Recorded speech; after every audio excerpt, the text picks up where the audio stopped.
విక్రమ్ టీవీకి సబ్స్క్రైబ్ చేయండి. Subscribe to Vikram TV. Subscribe to Vikram TV. Subscribe to Vikram TV. Subscribe to Vikram TV. Subscribe to Vikram TV. Please like, share and subscribe to Vikram TV.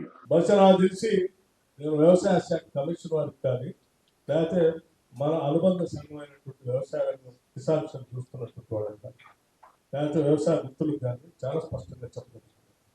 ఈ దేశ చరిత్రలో స్వతంత్ర భారతదేశ చరిత్రలో ఇప్పటి వరకు ఏ రాష్ట్రం కూడా 18,000 కోట్ల రూపాయలు ఒకటేసారి రుణమాఫీ చేసినటువంటి చరిత్ర ఈ దేశంలో ఎక్కడ లేదు.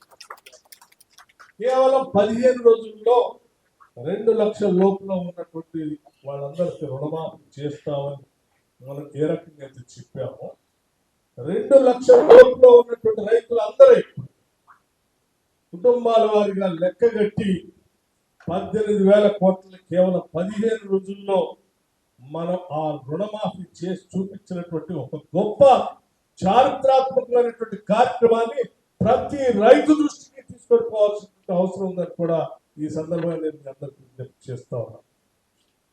అంతేకాదు ఈ రాష్ట్రం తెచ్చుకునే ముందు మనం అందరం మాట్లాడాం.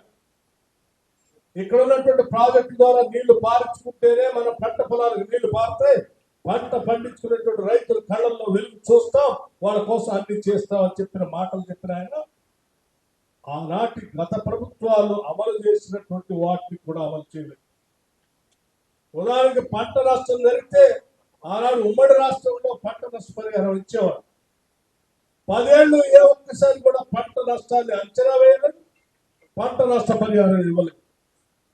కానీ మళ్ళీ తిరిగి మనం అధికారంలో రాగానే వచ్చిన మొదటి సంవత్సరంలోనే పంట నష్టం జరిగితే మొత్తం రాష్ట్రం అంతా తిరిగి జరిగిన నష్టాన్ని అంచనా వేసి ఆ పంట నష్ట పరిహారాన్ని ఇచ్చినటువంటి ప్రభుత్వం ఈనాటి ఇందిరమ్మ ప్రభుత్వం, కాంగ్రెస్ ప్రభుత్వం అనేది కూడా చాలా స్పష్టంగా ప్రజలు చెప్పాల్సిన అవసరం.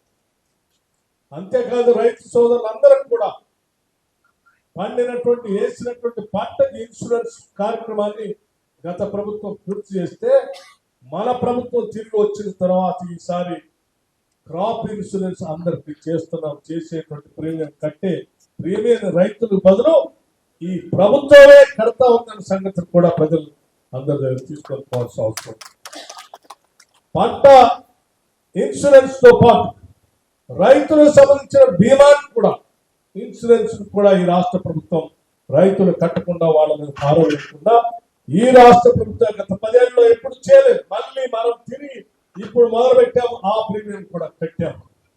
అంటే క్రాప్ ఇన్సూరెన్స్ చేశాం, ఫార్మర్ ఇన్సూరెన్స్ చేస్తా ఉన్నాం, 18,000 కోట్లు రుణమాఫీ కింద ఇచ్చాం, ఇంకా కావాల్సిన సబ్సిడీలన్నీ ఇస్తా ఉన్నాం, కావాల్సిన సెంట్రల్ నుంచి వచ్చేటువంటి స్కీమ్స్ కూడా పోనీయకుండా ఈ ప్రభుత్వం కట్టాల్సిన ధామాషాన్ని కూడా కట్టుకుంటూ ముందుకు తీసుకోకపోతున్నాం. మెకనైజేషన్ సంబంధించిన వాటికి సంబంధించి కూడా నిధులు రిలీజ్ చేస్తున్నాం. గత 10 సంవత్సరాలు యాంత్రీకరణ పేరు మీద ఉన్నటువంటి స్కీములు అన్నింటినీ బంద్ చేశారు. పాలీ హౌస్ లేదు, డ్రిప్ ఇరిగేషన్ లేదు, స్ప్రింక్లర్స్ లేవు. కానీ మళ్ళీ మనం మొదలుపెట్టాం. ఇన్ని గొప్ప కార్యక్రమాలు ఈనాటి ఈ ప్రభుత్వం చేసుకుంటూ ముందు పోవటమే కాకుండా ఈ రాష్ట్రంలో ఉన్నటువంటి మహిళలందరికీ కూడా పెద్ద ఎత్తున వ్యవసాయ రంగంలో కూడా వాళ్ళని ప్రోత్సహించాలనేటువంటి ఆలోచనతో వాళ్ళకి కావాల్సిన రుణాలన్నీ కూడా ఇచ్చుకుంటూ పోతా ఉన్నాం. అందుకే ఈరోజు శ్రీమతి ఇందిరాగాంధీ గారి పేరు మీద మనమందరం మహాలక్ష్మిగా కొలుస్తున్నటువంటి మహిళలకి పెద్ద ఎత్తున ఈరోజు ఈ ప్రభుత్వం గత 10 నెలలుగా చేసిన కార్యకలాపాలు చెప్పటమే కాకుండా ఇంకా భవిష్యత్తులో ఏం చేయబోతున్నటువంటి అంశాలు కూడా చెప్పడం కోసం వరంగల్లో ఈరోజు భారీగా ఒక బహిరంగ సభ కార్యక్రమాన్ని పెట్టి కూడా ఈ ప్రభుత్వం చేసిన కార్యకలాపాలు చెప్పే కార్యక్రమం చేపట్టబోతున్నాం. అందుకే రైతు మిత్రులకి, అనుబంధ సంఘాలకి, కమిషన్ వారికి, కిసాన్ సెల్ వారికి నేను అందరికి విజ్ఞప్తి చేస్తా ఉన్నాను.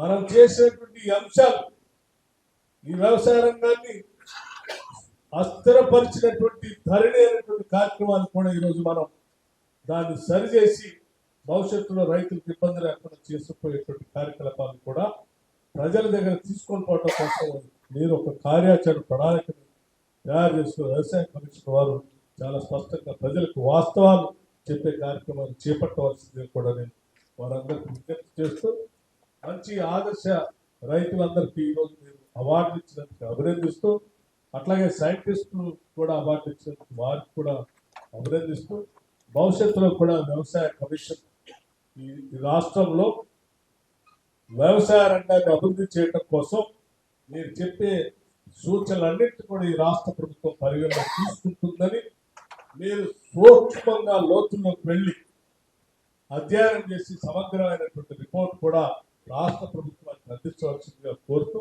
నేను ముగిస్తా ఉన్నాను. మీ అందరికీ మరొకసారి నా హృదయపూర్వక అభినందనలు తెలియజేస్తున్నాను. Thank you sir.